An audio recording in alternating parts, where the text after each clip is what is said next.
Welcome back to another episode of NFT Catcher Podcast. We'd like to remind everybody that nothing on the show is meant as financial advice, and to please do your own research. Thank you, and enjoy the show.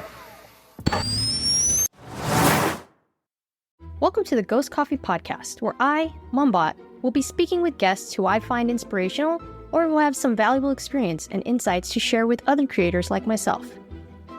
I would like to thank Ghost Coffee Podcast's official sponsor, Denim Coffee.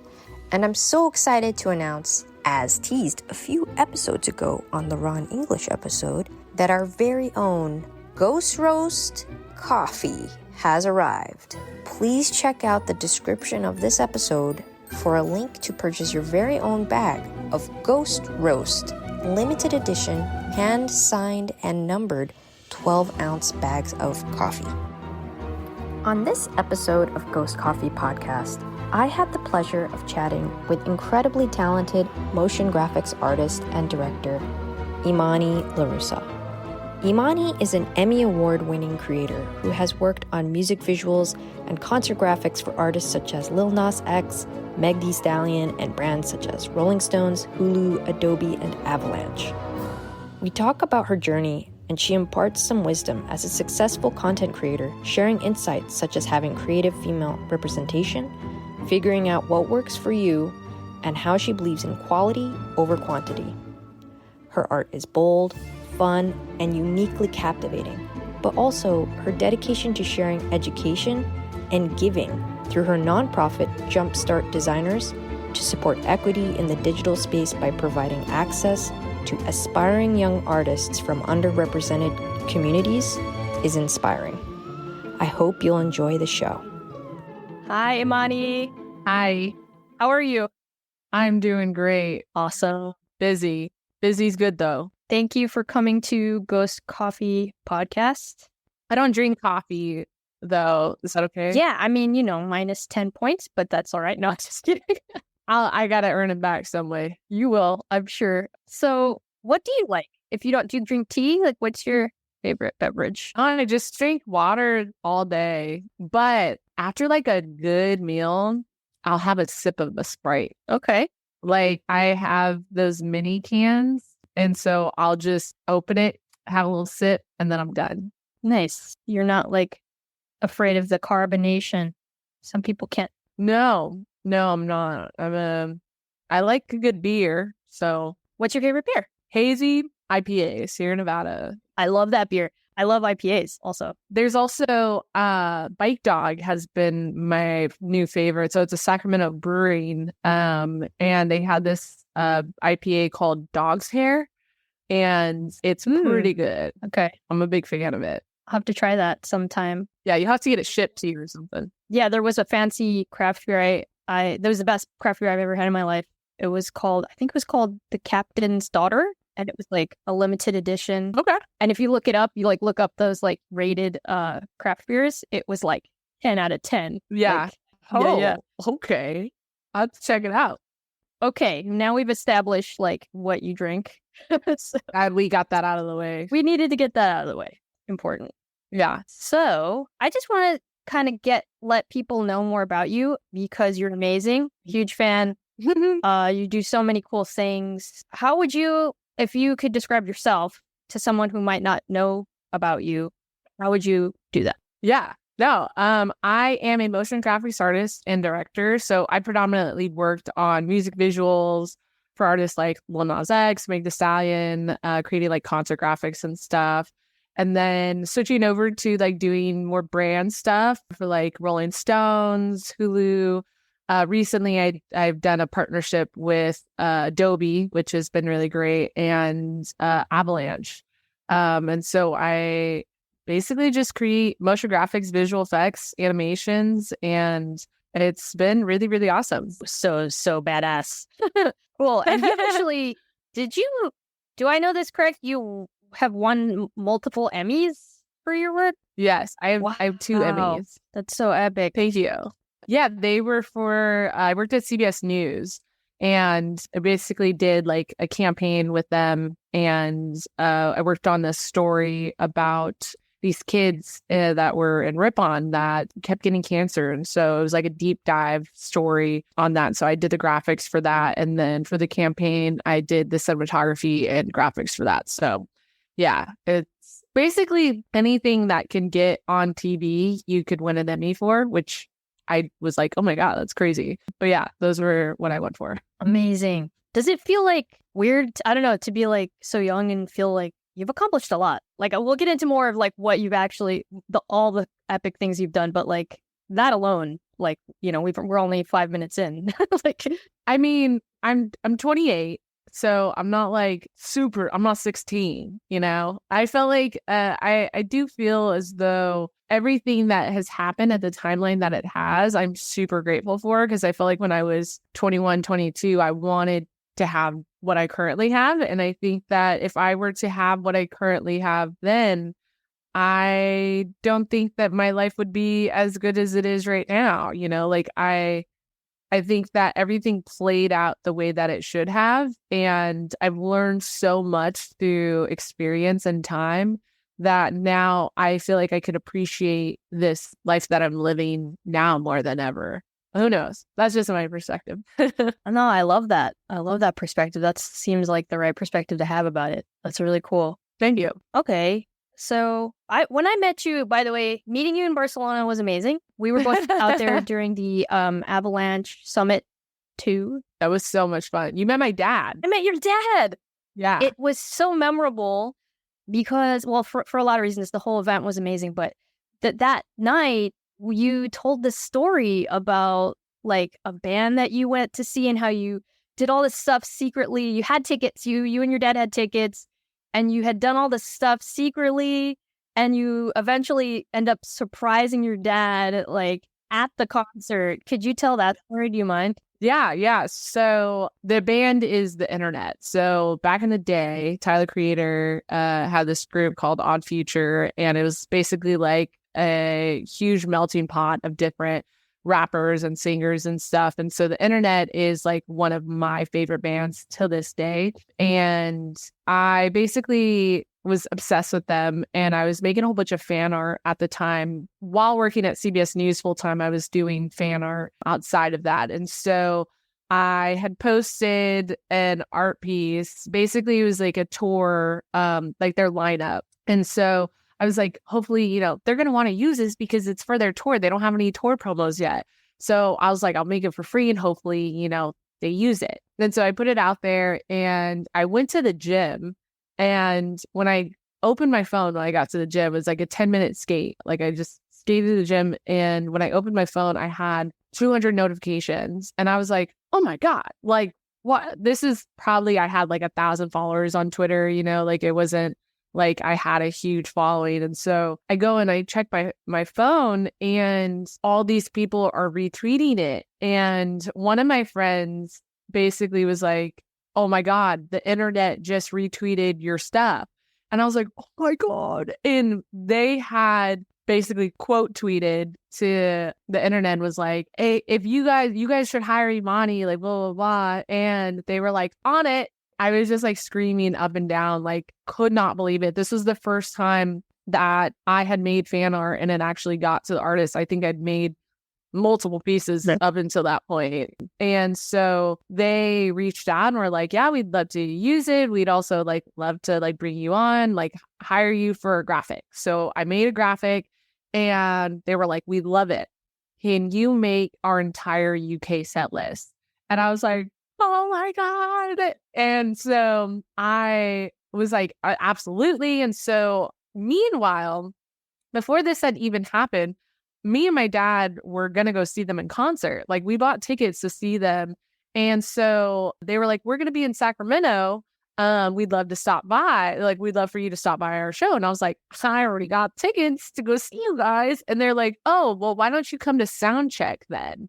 So my dad comes into town, and the show started at like 7 p.m. and it was about like 4 o'clock. And I was like, do you want to go to the Internet sound check? And he was like, what? And I was like, I love this, Dad.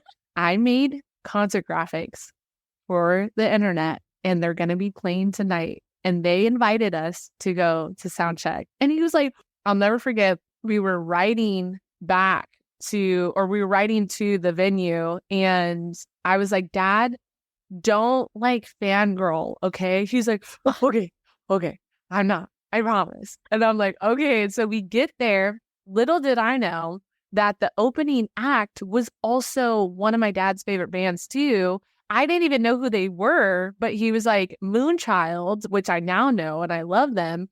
And he was like, oh my God, that's the lead singer of Moonchild right there. And I was like, what? Bring it down. Like, and so he had a fanny pack on and she had a fanny pack on. And he goes, I really like a fanny pack. He's like, I have a fanny pack. I was like, oh my God, this is adorable. And so after the concert, we went backstage and hung out with them. And they're just absolutely the most nicest people in the world. And I'm so grateful that they, gave me an opportunity, because that led to me doing so many other concert graphics, and it changed my life. And just them, taking a chance on some random girl on the internet, and now like I've hung out with them a few times, and Matt, who is like my direct contact there through the internet, like he created art for our fundraiser for Jumpstart. So it's just been crazy. And he texted me like last year and was just like, I'm so proud of you. And I love that story. yeah. Me too. It's so epic. Well, you happened to mention Jumpstart. So, I mean, I wanted to just talk about real quick how cool it is. You do a lot of tutorials. I can tell like you care about education and sharing information and making it accessible. And I love that. That kind of like one of the first things that drew me to you, but also like the fact that you care about creating this program. Like you have a nonprofit that helps, kids from underprivileged backgrounds. And I just happened to be one of those kids. I was like, a kid like that. And I had no access to stuff. And so that means a lot to me. It like really stands out that you care enough, that you do a lot for that. And then you also have your Jumpstart. Thank you. And that's starting in like the application start in a week. Okay. You want to talk about it? Yeah. So it's been one crazy journey because gosh, I did not know it was this much paperwork. So many things go into, running a nonprofit and getting things off the ground and trying to, get engagement with people online and trying to make sure that everything is like solid. We've just been planning this out. So much intricacy goes into it. And my thing is, I don't want to put something out there that is like not my all, like I put so much into whatever I'm doing. And so we have just been working, like I have just been working on this like for the past like 2.5 years. And so now we're about like a week out from being able to like start the program. So basically it will be not only are we getting them like the computers, but we're getting them like education and opportunities. So we're going to have mentors come in and they'll be able to work with them side by side, and they'll be able to like get Adobe and or run their programs on a computer that actually has like a designated graphics card, So it's just something that we are so proud of, that we've been able to kind of figure this out. And what I'll say is Jumpstart, we just signed a very huge partnership with Intel. Whoa. Yeah. So they're donating their computers to Jumpstart, which is huge to have that type of support. It's crazy. Like it's really just like super awesome. So there's that. And we haven't announced it yet. So don't tell anybody yet. But yeah, we're super excited about that and ready for that to happen with the program. And we're just like literally a week away from it going live. Congratulations. Thank you. That's so cool. But you know what we can do? We can make sure that we release this right after you announce that. So cool. Okay. Cool. That's exciting. Got some alpha. Yeah. Did not expect that. Awesome. Yeah. Yeah, so like I guess I want to talk to you a little bit about like, if you don't mind, if we backtrack a little, I want to talk a little bit about like who were your inspirations, who were your earliest influences, and And if anything, like, any mentors that you had or anything like that you want to talk about, or resources even. It doesn't even have to be like people. It could be like stuff that helped you kind of conceptually or something along those lines. Yeah, I mean, I think always my biggest inspiration were always like music videos. Like I loved watching music videos as a kid. That was like what I wanted. That's what I wanted to do for a living. That's so cool. Yeah. It was like, wait, you could do this and like get paid to do something like this? It's crazy. A big inspiration was definitely like Mike Diva. It's like he's just phenomenal. And when I first like started getting into like motion graphics, animations and stuff, he was making these insane music videos for YouTube. And I was like, oh my God, this is so cool. Andrew Kramer, obviously videocopilot.net. He showed me that like you could be fun and be able to teach people and still like get respect, like I felt like a lot of times I had always seen that like you needed to be like a hard ass or like an asshole to be able to succeed. And he just kind of like was really fun. And I really gravitated towards that. What's crazy is that like I wish I had like access to more like female, creators, but like at the time and even still, there's not a lot. And so I think that alone kind of inspired me to like want to show my face more because there wasn't that. And so it made it to where I was like, no, like I'm gonna, do this. And definitely like the people who told me that I couldn't do anything or couldn't do shit, that they definitely gave me some fuel to prove them wrong. Yeah, I can relate. Everything you're saying is very relatable. I'm telling your story. But you already know I think you're cool. I'm gonna chill out. I'm fangirling and I need to relax. Cool. We'll add link to those creators that you just mentioned. Also, we can in the description of the podcast. How about like in terms of like as an artist, I guess, like because you refer to yourself as like motion graphics and animator. Do you feel like you do some stuff that's like conceptually, like, do you feel like an artist? Like that's like something that you would ever refer to yourself just as an artist too? I know by definition I'm an artist, but I have imposter syndrome like crazy. So it's hard to be like, I'm the super creative, artist or whatever. Like I have always been so envious of people who can just like doodle something that just comes from their head and like just has like a full on idea. Like, I don't know if you ever seen like those crazy like freehand tattoos where they're just coming up with shit as they go. I'm like, could never. Like, no, I need to sit down and like conceptualize and get references and color palettes and all this stuff. Like it's not as easy as that. And so I think I've always been so like, about that. But technically I am an artist. Like when people ask like, what do you do like for a living? I'm always like, oh, I do art, you are an artist. Yeah. I like to have this discussion a little bit. I think that I get it. I get what you're saying. And I feel like some of that is like how your own perception has decided like what, there are pockets and like types of art, right? And there's artists who are capable of all kinds of ranges of things, right? Based on their level or ability. And like even analog artists who might be able to illustrate or paint, not all of them have the ability to do the freehand without sketching. And some can, but can't do, like a more rendered piece, you know what I mean? So you're an artist to me. And I just think that, I mean, I'm very open minded about like all the things that I think are art. Life is art. Like I'm pretty open with what art and who is an artist, and I feel like it's changing though. What I'm getting at is I feel like the world's perception of what is art is really it's changing, and you know what I mean. Like, there will be less of a preconceived notion of like what is an artist. I get that.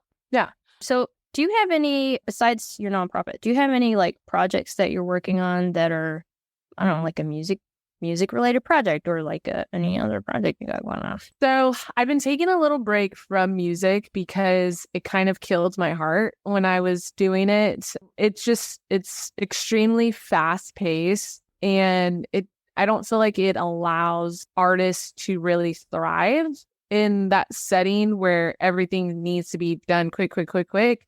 And like the budgets aren't like amazing, for the amount of time that you need to complete it. It's really not that much. But yeah, I think for music, I could see myself coming back to it. But I just got proposed like a huge music video the other day. But the deadline was literally due 2 days after they had reached out to me.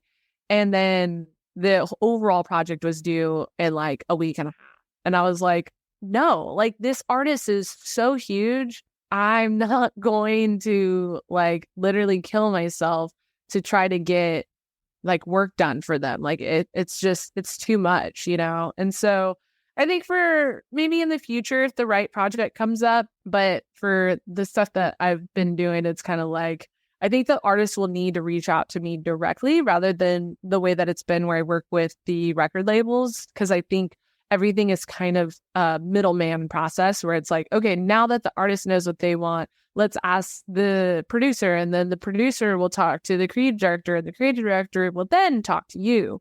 It's like, yeah, that's too much game of telephone. Like I'd much rather just, wait until I can work with the artist directly, which, I can't say it.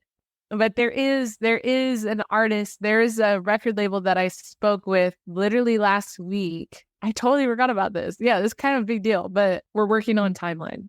Can I guess? You could try, but I can't tell you. But try to guess. I'm gonna guess it. Okay. You won't guess I won't guess it. There's no way. I'm just not even gonna get it. I'm not even gonna try. Yeah. Exciting. I feel like you're kind of well, I don't know. People talk about like sometimes people think that like being a perfectionist or whatever, like some people talk about it like negatively, but it's not quite like, I think that's just like a word that's convenient to describe like someone who's just like, you want to be proud of what you put out there, right? That's kind of what the feeling I get from you too. It's like if you don't have enough time to make it exactly what you would really, to have the potential of what you could possibly create. Yeah. No, it's a blessing and a curse, because I think a part of it, I'm so grateful that I was born with the brain that I have that allows me to have the work ethic that I do. I think with just the experiences that I've had with literally the biological shit in my brain, for them to merge together and make a productive person, awesome.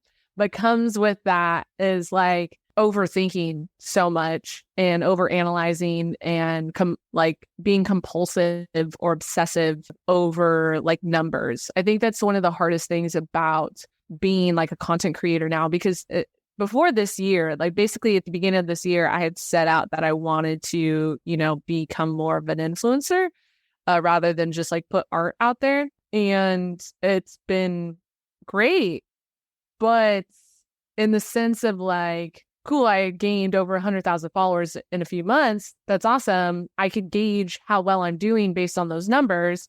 But it's also so black and white that it's like almost like scary, because with a client, if you do an art piece, they're like, cool, we love it. We'd love to hire you again in the future. You kind of gauge like how well, that piece did with that person, roughly, maybe they loved it, maybe thought it was okay.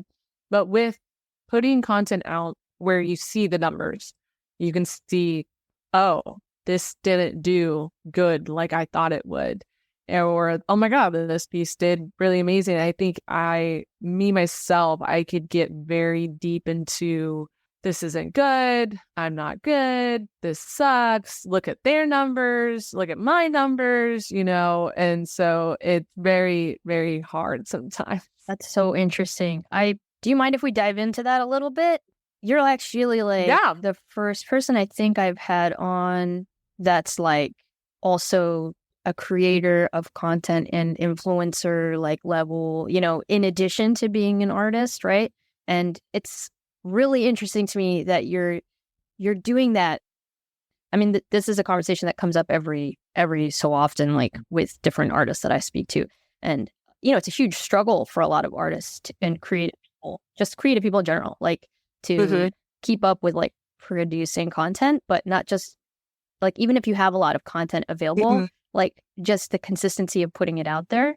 And when you've sort of decided that's going to be a thing that you're dedicating like part of who you are to, here's my question. So I have trouble. I realized like the more I started doing it, the more I felt like passionate about like saying things that I didn't hear other people saying. And also like some of what you were talking about, like that lack of like certain female voice that like I didn't really get otherwise. I didn't have growing up. So, or just even to this day, I felt like, okay, well, I guess maybe that's supposed to be me, that person. And I'm not an influencer. So like, I mean, I'm just speaking at events and I'm doing like, a lot of Twitter spaces and doing like a lot of things that people are inviting me to do and interviews and stuff. And I found that it was starting to get to me sometimes that I'm sharing so much of myself, I guess. And it was just like, there was no one warns you that like, it starts to affect like, how do I explain this? Like there's like a time period where you like don't want to be on, and even if I'm very much myself in because I don't know really how to do anything too different from like, this is me, it's still to an extent like after like a little while, I needed to like take a break. Like I had so much content I could share. I just like didn't want to. It was almost like somebody telling me like the algorithm, you need to feed it. And like someone telling me like, that this was part of my routine. There was something about it that like it just made me want to rebel. Like I was rebelling against this thing that I know is helpful. And like, it doesn't have to be a big deal. Like I know how to adjust my mindset. I know how to be like, oh, this thing can be the same as like, I post here, post here, and like I change up the copy and the content, and like it could be the same as like having a coffee in the morning. Like for me, I know how to do that. But anyway, I just felt like this weird need to rebel. And like, do you ever feel that? Like if you're doing it on the level that you're doing it, I mean, does that ever happen to you? I think the biggest thing is like trying to figure out what works for you. So if you're getting burnt out to the point to where it's not fun anymore, then it's time to rework it, because I guarantee there is a way that does work for you. And I think it just all comes with like trial and error, seeing what your limits are, seeing like, can I have my battery completely drained by talking to all these people all the time and then expect to be able to have enough energy to edit after that? Probably not. Like, I think it's knowing where your burnout levels are and then working around those. I think when it comes to like content creating and understanding the algorithm, there are rules to why things work the way that they do. And I think understanding those, it starts becoming easier to predict and try to like overcome. I think there is an unpredictability about it where it's just like, sometimes people just hit the lottery online and they get viral and it is amazing. But I would say for the majority of people, it is this game that needs to be played. And I think that's the difference between like someone who wants to freely post online without having any parameters and someone who is using their social media as their job. Because I feel like when it comes to what I put online, I don't feel like what is online is truly can encapsulate me as a person, like it's very much what I want people to know and what I choose to put out there. The rest of the stuff, that's for my at home. And it's not that it's like, oh my gosh, this person's like an evil bitch in real life, but like online, they're like super sweet. It's more so just like, I know what I can put out there in terms of energy. And I know what like I shouldn't, like especially with like people being combative online, that's energy that I cannot take on. Like, that is stress that, like, I will not argue with you. Like, I will block you so quick. Like, it's just, I can't have that type of energy online because it's like my workspace. It's like something I take a lot of pride in. And so if I feel like it's getting to a point where I can't handle this anymore, I will restructure, take a day off, try to figure out, okay, this seems realistic for when I can, post some stuff. I'm more on the side of quality over quantity.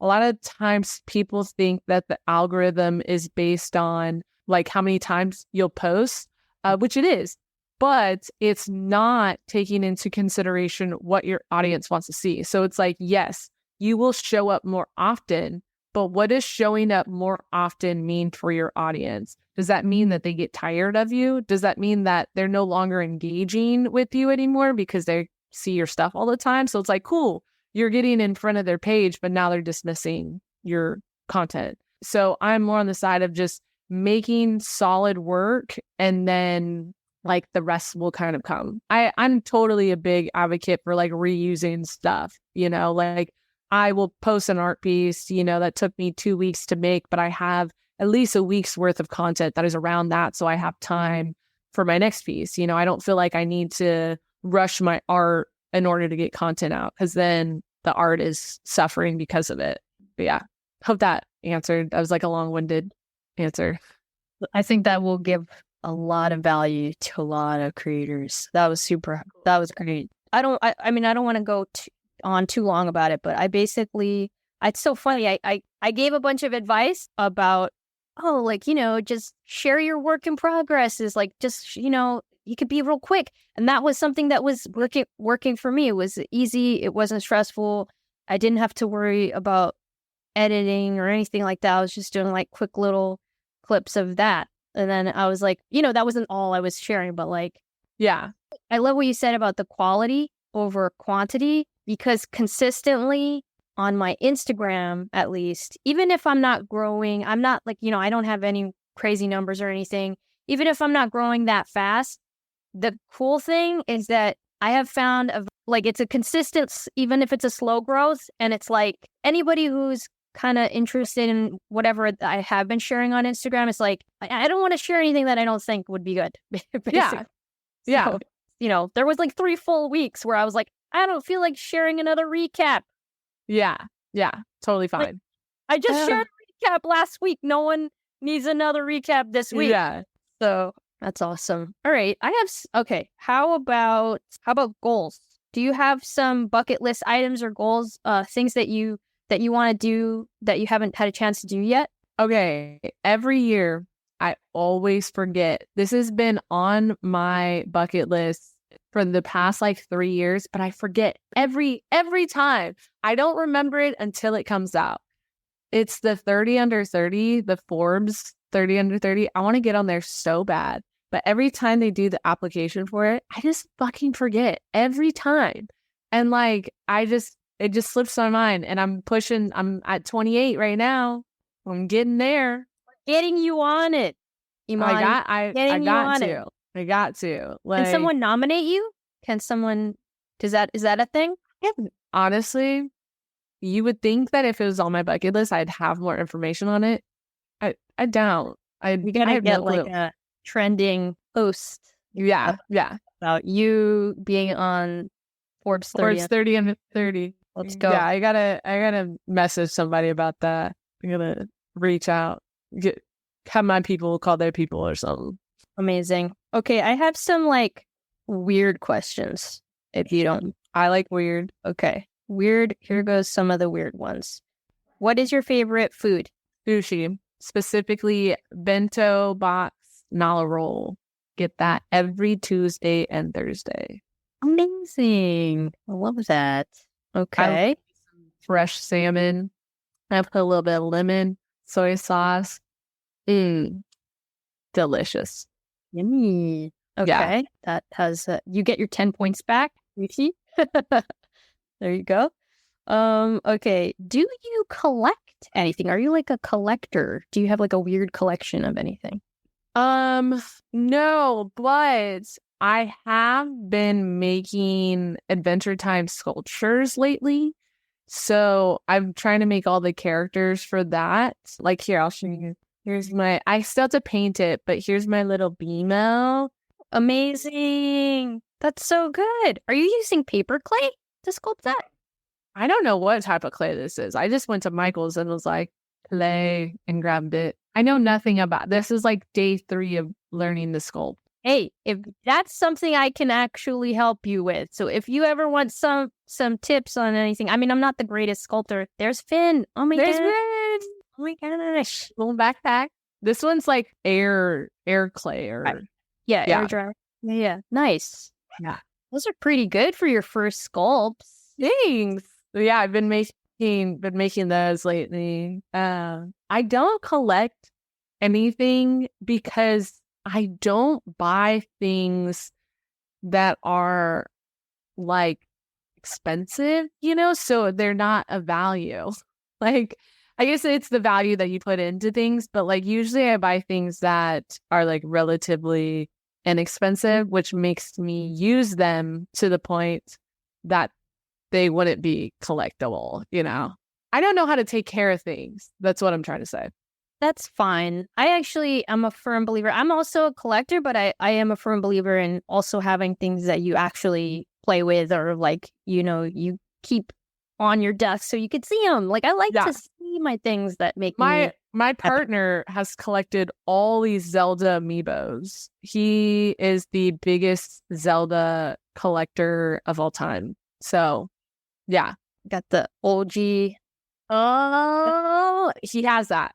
Nice. He has that. My favorite things of all time. Yeah.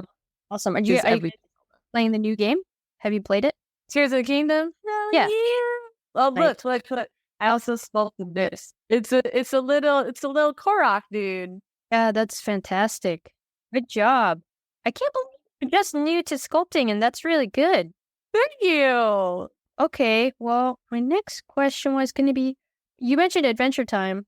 Actually, I went to school I'm friends with some of the guys who worked on Adventure Time. I love is like an understatement for what I feel for Adventure Time. It is my greatest. I could put money on it that I would win Adventure Time trivia. Okay, well, if I bring my son in here, we might have a good battle. Let's do it. Like, I don't know episode titles, but I know what has happened in every single episode. I think like insane type of trivia for that would be like, where was the snail at in episode 250? That would be ridiculous. We're not gonna be too crazy unless you're formidable, and then we'll be like, oh, let's up it. I know a bit. So I got to meet your dad. You're gonna meet my son real quick. Okay, he's coming. Okay. Say hi to Emonee. Hi. Hi. I don't see your face. I just see your hand. This is my son. It's really good camera quality. Yeah. Oh, thank you. I literally just was looking at Adventure Time. It's so funny. Yeah, I was saying that I think I'm really good at, I think I could solve any Adventure Time trivia. You want me to ask you? Yeah, you have to do good questions. Hard hitting. Not too hard, but like. Yeah. Let's go. She said she could win. Yeah. Like one of the, like a real trivia contest. What's Gunther's true form? Orgalord. What does Gunther's kid look like? Gunther's kid? Yeah, his child. He has Gunther gave birth. Oh my god. In the ninja episode, Gunther laid an egg, and then out of the egg came... The ninja episode? You know the ninja episode, right? No. What? There's a snow ninja episode where they broke into Ice King's... Oh, you got her. Hold on. You got Here, I have a picture right here on my phone. Yeah. Show me. Oh, this is one of the first episodes. Too obscure. Gunther gave birth? At birth, she laid an egg, or Orgalorg laid an egg. I literally don't remember that at all. Cat, the pink cat. She laid that episode, and then the pink cat came out. All right, we got to give Emonee a couple more. So that give me some more. Give me some more. Needs to get her points back. Okay. That was wow. That's yeah. That was obscure. That was a good Yeah. one. Let me ask you a question. Okay. What was Finn's real name in the pilot episode? Oh my God. Like, This is Paul? Nope. Wow. Finn's like birth name? No, there's a pilot episode. Oh, in that There's, pilot. Yeah. different name. On YouTube, right? It's something like generic, right? No? I mean, it's remember not that. a common have no idea. name. I don't remember. It's Penn for Penelope Ward. Oh, Because I remember. because that's the name Yeah. of that's the name of the I remember. creator, right? I remember Yeah. hearing that, but it wasn't locked in my memory. Yep. Got you Good on that one. Okay, so that equalizes. You're equalized. No? Yeah. All right. One more from you, and then one. What is this one more. battle? Like, This is the best. This is impromptu. This is awesome. Gotta keep you on your toes. dude, you like got me out of bed for this. How about something with Marceline? There's like easy ones. All these are easy. All the ones I'm thinking of are easy. Why didn't you pull up the question? This just happened on the fly, and I was like, "You're the best You person." can pull up the questions and then both try and answer. All right, them. all right. Just Well, we'll making just call it. trivia We'll for- call it a tie. for- Call it a tie because you both stumped. Wait, what's I heard this question the other day. What type of food does Lumpy Space Princess eat? dude. What? I know it. Wait, is it the kind of birds? Yes. Yeah. I remember the camping episode, but I was thinking like, what? Yeah. Alright. Yeah. It's been a while. I watched that as like a kid, dude. I mean, We Come on. don't look that out. No, but yeah, No, we have real art. We have my buddy or real art. worked on it. Yeah. Tom Herpick. Do you know this dude? He won it. No. I think he was nominated for an Emmy for an Adventure Time. He Adventure Time. wrote it. I think Adventure Time and like Adventure Time is definitely like arguably number one best cartoon. yeah, ever. no, definitely for sure. I think Avatar: Last Airbender is really Oh good. yeah. Okay. Gravity Okay. Falls is really good. Have you seen Distant Lands yet? Yeah, I watched them. I think I might have missed one. That stuff made me cry. I know. Hey, It mom, made- she hasn't seen any of it. She stopped okay. watching. I won't say anything. Yeah, no spoilers. No Yeah. spoilers. Yeah, no, that like wrecks me. Like, Yeah. I think only that Distant Lands, and then there's like a thing in Boruto that made me actually cry, and that's about it. Yeah. Episode 2 and episode 3, I was like crying for sure. Prepare myself. All right, so this leads me. Thank you. Thank Okay, you. that's all you need Yes. for. Thank Yeah. you to my best son. That leaves me for what was my last one? Okay, so like, do you have? I was gonna say, do you have like a favorite movie? But I feel like we already talked a lot about favorite. If you want to say favorite movie, I have one more question after that. I love Across the Universe. That's my shit. Yeah, That's a really nice one. I know. I love it. All right, last one. If you were, let's say you were, it's a post-apocalyptic world. Uh-huh. Okay, and you have to choose like where you're gonna live, like what kind of, and who are you bringing with you, and you only have like you have less than an hour to like pack and contact who you're gonna contact and get to that place. You can pick wherever. Like imagine like everything's up for grabs kind of situation. Where are you going? Who are you bringing? What are you bringing with you? I am 100% taking Arthur with me, my partner.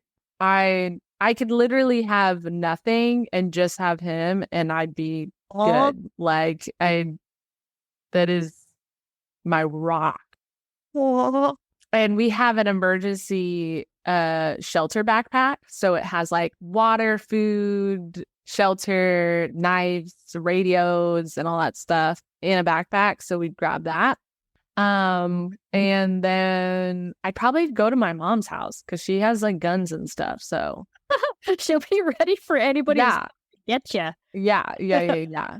Awesome. Yeah, that's definitely like I literally in any scenario, Arthur would be with me. Arthur's right there. Hey, that's such a nice, wholesome note to end on. Love that. Em0n, this was so cool. You're amazing. Thank you. Thank you so much for being guest on the podcast. Thanks for having me. I'm so excited for you. I'm so excited for everything you have going on. And yeah, we will put any of your links and everything where people can find you. We'll put in the description of the episode. Do you wanna say like your favorite places where people can find you? Instagram, TikTok, those are my go-to places. I think I'm the most active on those places. So if you ever want to reach out and be like, hey, I make art too, I'll be like, hey, that's pretty cool. Amazing. All right, you're awesome. Thank you. You can find Emonee on Instagram and TikTok, as well as a few other places. We will share those links and the links to the creators she mentioned who inspire her in the description of this podcast. Thank you so much to Andy at the NFT Catcher podcast for powering this episode. Shout out Michael Keane, Jennifer Suto, MUMBOT World, and Ghost Club. You can also follow me on Instagram, Twitter, YouTube, at MUMBOT, and at MUMBOT World on TikTok. Thanks for tuning in. Let's go! Thank you for tuning in to the NFT Catcher podcast. We hope you enjoyed today's episode and learned something new about the exciting world of NFTs. If you enjoyed today's episode, please take a moment to subscribe to our podcast on Apple, Spotify, or wherever you listen to your podcasts. And if you really love what you're hearing, please leave us a rating and review on your favorite platform. If you want to stay up to date with the latest news and insights from the NFT space, be sure to follow us on all the socials at NFT Catcher Pod. You can follow Jennifer at Jennifer_Pseudo and Michael at NFTicket. I'm your producer, Andy, and I'm at AJC254. Our theme song's by It's Just Los. We always appreciate your feedback and support, which helps us reach more people and bring you informative and engaging content about NFTs. We look forward to bringing you more great NFT content in future episodes. Thanks for listening. Peace.